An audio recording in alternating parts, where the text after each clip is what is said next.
Welcome to the Women's Connection. I'm Barrie-Louise Switzen, your moderator. Women's Connection is a program about events shaping women's lives and helping one gain authentic power on a personal or professional level. So won't you stay tuned? With our quality of life changing, women are living longer. But at what quality of living? With me is the founder of Wealth Builder Financial and editor of the Wealth Builder newsletter. I would like to welcome Adriane Berg. Adriane, thank you for joining me. My pleasure. What makes longevity an issue for women? Well, there's really three things. First of all, we do live longer. And actuarial tables are beginning to show us that it may be 92.7 years. 92. So that's a very long time.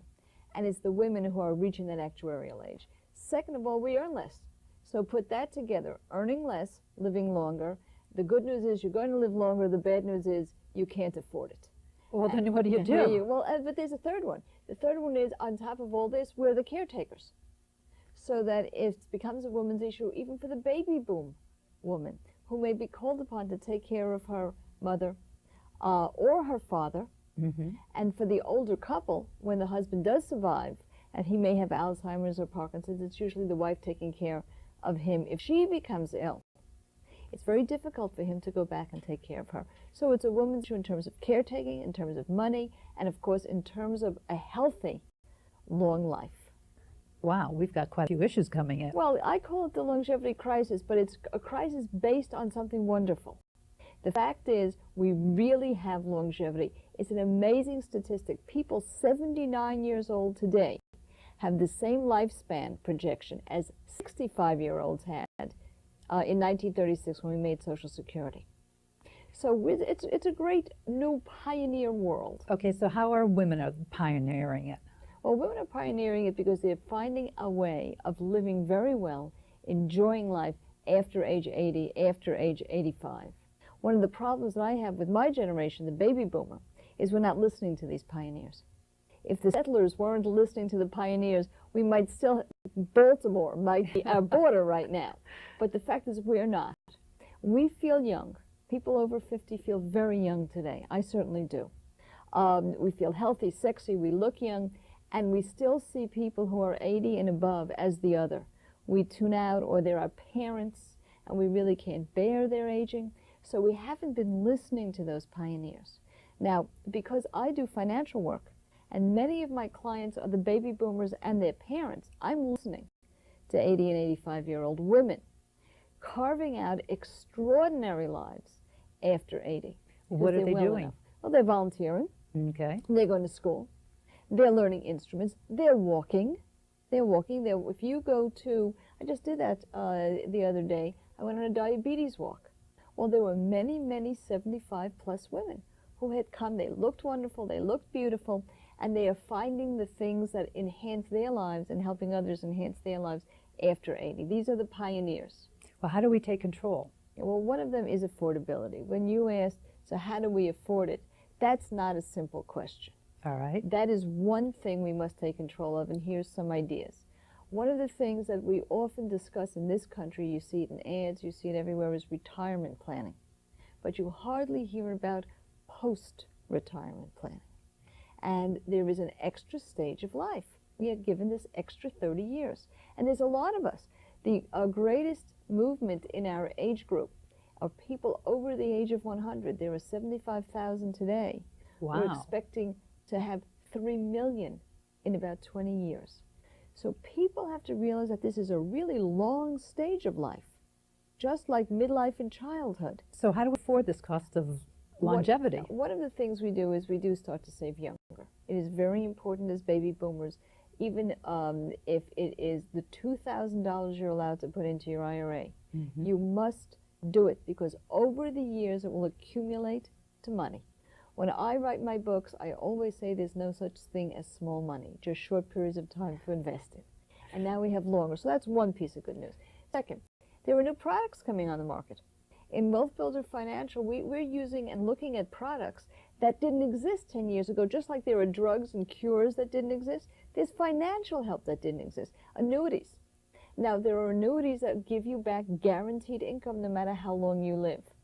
There are charitable trusts that give you back guaranteed income no matter how long you live. There are family annuities. These used to be only for the super wealthy. Not true anymore. So anybody who's like 50 years old or something should really start looking into all these instruments? You certainly should. And those people who are much older, 75 or 80, and feel healthy and are healthy, particularly ought to be coming in, because these instruments become really worthwhile at an advanced stage. I'll give you just one small example. You know that interest rates are extremely low now. It is very difficult to live on your CD money, Right. or even on bond money. If you had an annuity, you get about 10% Wow. for every year for the rest of your life if you were 70 years old. A couple 65 and 70 will get a little less than 10%. The downside of that is you are giving up your principal. You're giving up the inheritance that your kids might be getting so that you will never be dependent on them for the rest of your life. And a good planner can help you make up that inheritance in other ways. So in other words, an annuity or your IRAs are really wonderful vehicles. Well, IRA particularly, you know, they're brand new rules. They're always changing. Always new rules, but these are good ones. I've been an estate attorney. I'm a lawyer, but don't hold that against me. Okay. I hide that one. I've been a lawyer for 30 years. And during that period of time, I've lived through maybe 8 tax simplification laws. Not one of them was simplification of anything. This one really was. It is proposed rules now, January 2002. It's going to be absolutely the law, and it does simplify your IRA rules, so it's a wonderful time to do some planning now. What would you say is the formula to always stay independent? One of them is to realize that you are going to need long-term care. Okay. Long-term care used to be a very negative thing. It meant going into a nursing home. Our clients are often couples, and it will always be the husband who will say, just shoot me. And I always explain to him, we're not going to shoot you. I know it's a good idea, and the wife always says, that's a great idea, but no, we're not going to shoot you. You must have long-term care insurance.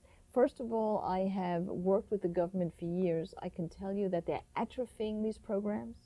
There was a time that Medicare paid for more than it does today. Medicaid was available if you did the right kind of planning, and more it is totally unavailable. You have to impoverish yourself, and even then you have to have given the money away 3 to 5 years before you need help. Didn't that change, though? It has changed for that. It used to be that you could make a transfer. Today, if you make a transfer, you are likely to be ineligible for 36 months, and if you transfer it to a trust, you're likely to be ineligible for 60 months. Wow. And the legal change, which everyone is so gleeful about, it used to be a crime for the older person to make a transfer to become Medicaid eligible. They called it Granny Goes to Jail. Well, everybody's very happy. That's been repealed. But guess who goes to jail now? The lawyers. The lawyers who help you plan. Nobody seems to care about that one. The fact is, the government can barely afford Social Security. They're certainly not going to be able to accomplish paying for people's unskilled care. If they have Alzheimer's, Parkinson's, they're unable to bathe, they're unable to feed themselves. But here's the good news. The kind of unskilled care that we're going to need does not diminish the quality of life. You asked that right at the beginning of the show. What kind of quality of life will we have? The care that's going to be available will be better care than you get in hospitals, we'll be able to get in our own homes, because miracles are happening. Oh, that's wonderful. We just need to be able to pay for them, and the insurance will cover it. Okay, now what age would it be prudent for somebody to start with long-term health care? Well, it's like any other insurance. The younger you are, the healthier you are, the cheaper it is. So that's number one.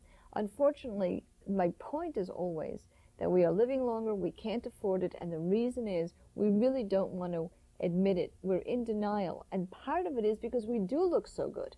So if we can go for that insurance and admit not only that we're going to age, but that we want to love it, we can get the cheapest policy possible by coming in at age 45 to 50. That would be such a simple budget item. Most people wait much longer. They think of it at age 60, which is still affordable, but every year you wait, you may be uninsurable, and it will surely cost you more money. What are some key factors to look for when you're looking for a long-term health care plan? Well, one of the fun, and it is, now you say everybody has their own kind of fun. My kind of fun is helping people design policies. And the reason that I love it is I really get to know the family. And you want to design something that is suitable and sensible. It's one of the few financial products that you select the way you would try on a suit. Here are some of the different factors. Do you want it for all your life? Or do you want it for 3 years? Or do you want it for 5 or 6 years? Do you want coverage for $200 a day, more or less? Do you want it portable? Do your kids live in Israel? Do they live in California? Do you need a special kind of policy that you can take all over the country or all over the world? What is your family history? Now, many people have Alzheimer's in their family history. They'll want a lifetime policy. My family, people tend to check out very fast. They're here, and then what happened to you? They're gone. I'm sorry to laugh. Right. But Well, yeah, you know why? You do have to laugh through this, because very frequently you stop yourself. You begin to deny if you don't go through the process of realizing that this is as joyful, given an extra 30 years, as midlife crises, childhood. There's always something wrong going on. In this case, you may need a little oxygen. So you have somebody who can pay for it. So we look at those things. Now, okay, because I know I've been looking into it, because as you Yes. say, the younger you are, the better it is. By far. And one of the things that I noticed in some of the fine print was, being here in New York, you can either have it taxed or untaxed. Yes. I didn't understand that at all. Very simple. And then you also were talking about making it portable. Yes. All right. And how long do you want it for? What I would imagine most people would want it forever. Well, all right. First of all, one of the things that we take into consideration at Wealth Builder is people's budgets. All right. Since we're usually planning for very long periods of time in their life, many of our clients are 50, and they really are planning for 50 more years. We do worry about what they can afford. It is insurance. The hope is you never have to use it. The likelihood is you will. So we don't want to have a lifetime policy, which is the most expensive policy you can buy, if there's no indication that there's lifelong ailments like Parkinson's or Alzheimer's, if the person can't afford it. So that's one issue of lifetime. Second of all, New York State has a special partnership law. Oh. You can have a 3-year policy Okay. and then become Medicaid with a D, not Medicare, Medicaid eligible, and still keep your assets. That's It beautiful. sounds beautiful, but I don't do that for everybody either, and I'll tell you why. You cannot keep your income, and you must stay in New York to get your treatment. Now, I do have clients who say, I'm not going to age in New York. I want a portable Right. policy. Well, then this is not a good one for them, unless they plan to come back to New York. To So- age. To age. To age. New York may become a magnet, not for the older person or the senior like Florida, but for the super senior. We shall find out. We're not old enough now to know. A few years down the line. So that's why designing becomes extremely important. The issues of portability, how long you want it. You can make it less expensive by having an eligibility period where you pay out of your own pocket for 90 days instead of 30 days. So the fact is, if you go to an expert who understands you and who understands the policies and the law, right now, this is really proves my point. We're getting older, we can't afford it. The government does not want to pay for your long-term care. So what they have done as an incentive is they have made some of the premiums tax deductible. But then on the flip side, it's taxable when you, God forbid, have to use the policy. Not anymore. That Oh. law has changed. Good news for everybody. You may know, you actually announced to everyone who's viewing that I write a newsletter called Wealth Builder Newsletter. Right. We just went through all the new rules. They are very, very favorable. I want them to be more favorable, but we've gotten a good shot in the arm for this. When you do receive make a claim and you get money, it is no longer taxable. That's wonderful. There is such a thing as a tax qualified plan, which is what you've been struggling with. Right. And that means that there are certain requirements in the provisions, and almost every company is tax qualified. You can take a deduction from your own income tax while you're around for the policy premium. And here's my favorite part.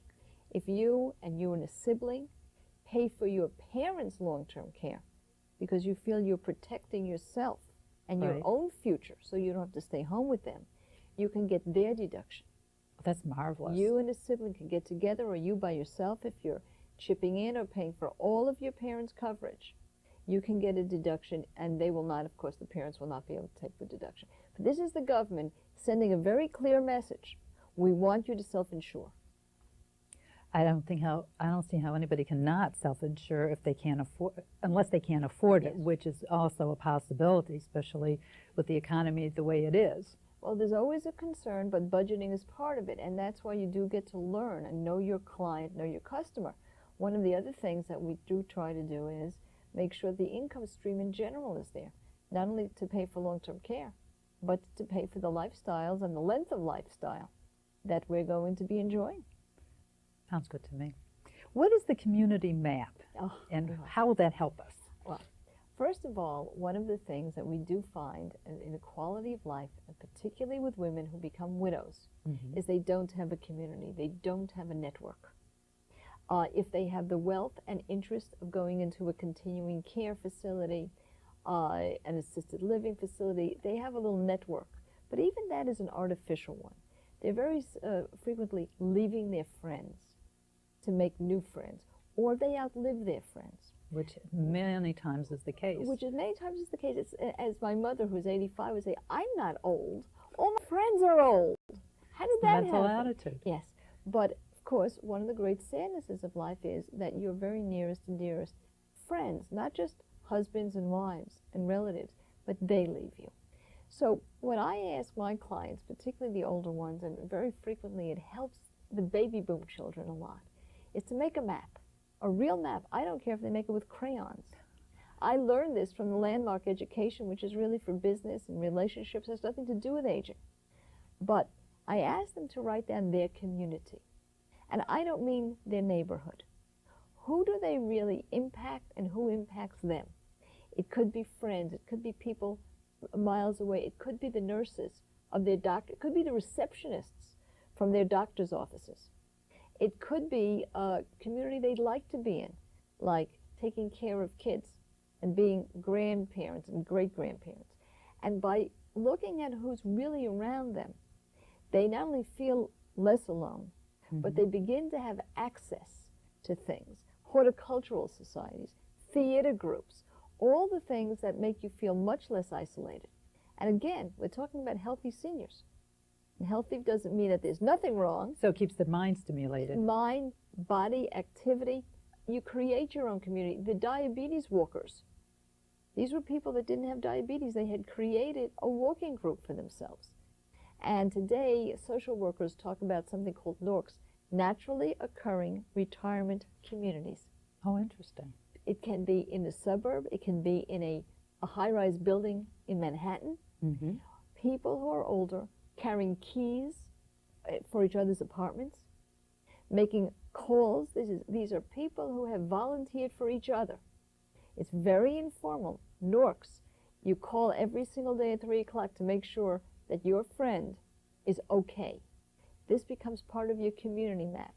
It's really a remarkable thing because these are truly pioneers. They don't have an infrastructure.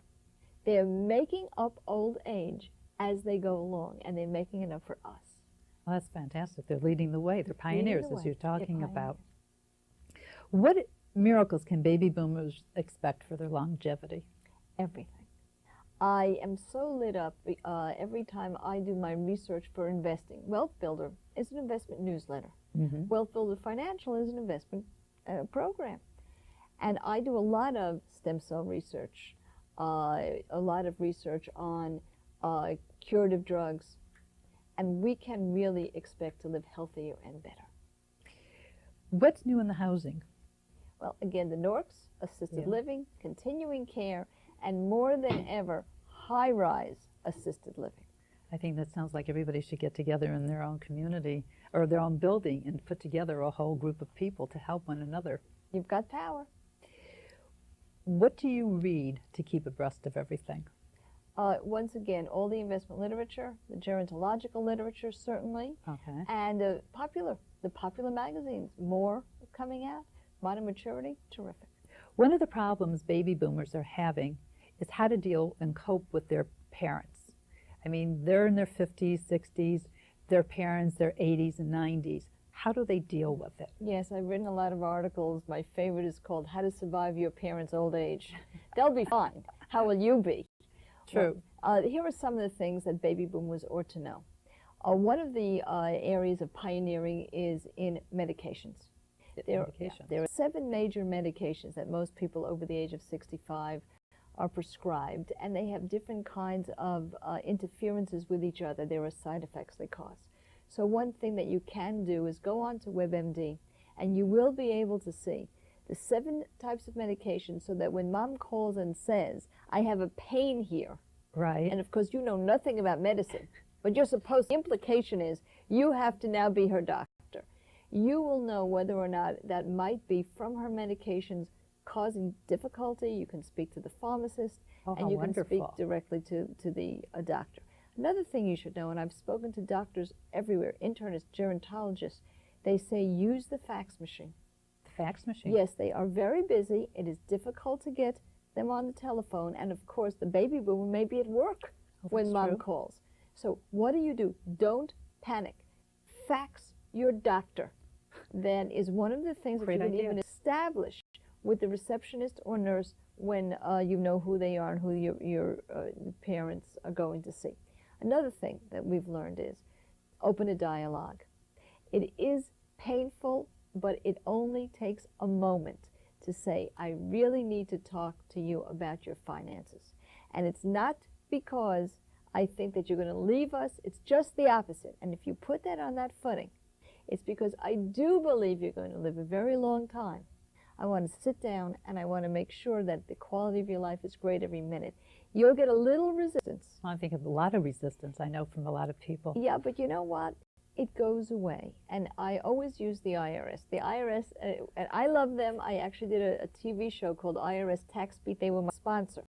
Wow. So with all due respect, they know that I use them the way the King of Gaul used England. They're the enemy without that brings you together.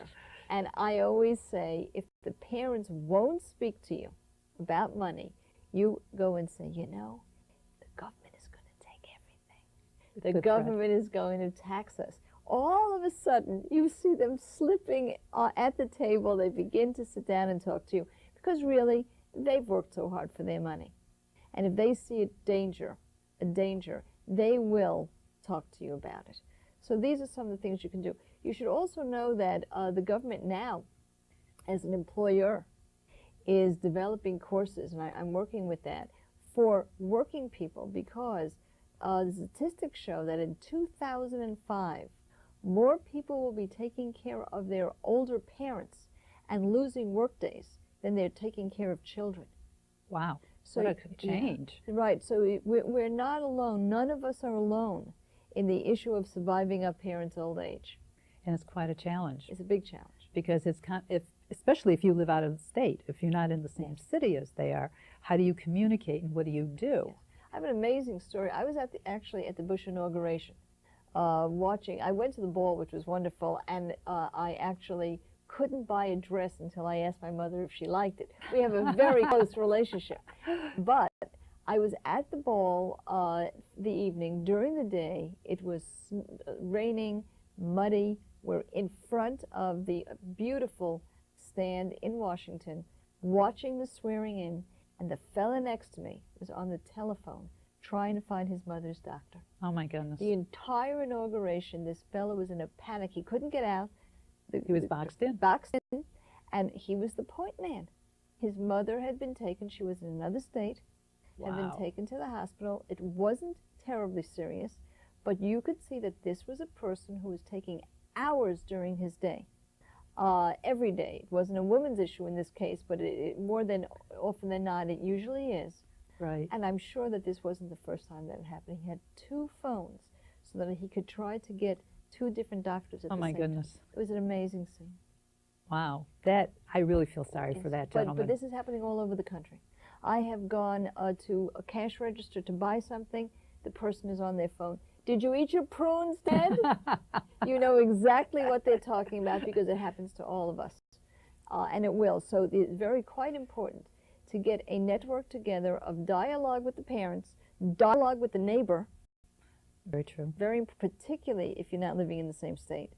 And you should also know that more and more there are something called coordinating care companies. Oh, that's wonderful. That they will call your parents and email you every day or every few hours, particularly if it's an ill parent. But I wager that this is going to happen more and more because our parents are living longer. We want to know where they're at, and we want to be able to cope with it during the day without devoting our lifestyle to their immediate needs. Just one brief antidote is that my father used to complain about my grandmother, his mother, and I said, Dad, remember this for when you get old. Right, and he just chuckled because it's true. I mean, he was in his late 70s and she was hitting 100. Yep. Just remember this. Well, this is going to be typical. And what would you like to leave the audience with? That this is going to be one hell of a ride. We're going to live longer, we're going to live better, and we're going to be great friends for an awfully long time. So let's be as good to each other right now as we can. Sounds good to me. Adriane, thank you so much for joining me. It's been wonderful learning about what we have to look forward to. Thank you. And thank you for joining us. Do you have any questions for Adriane? You can get hold of her through me.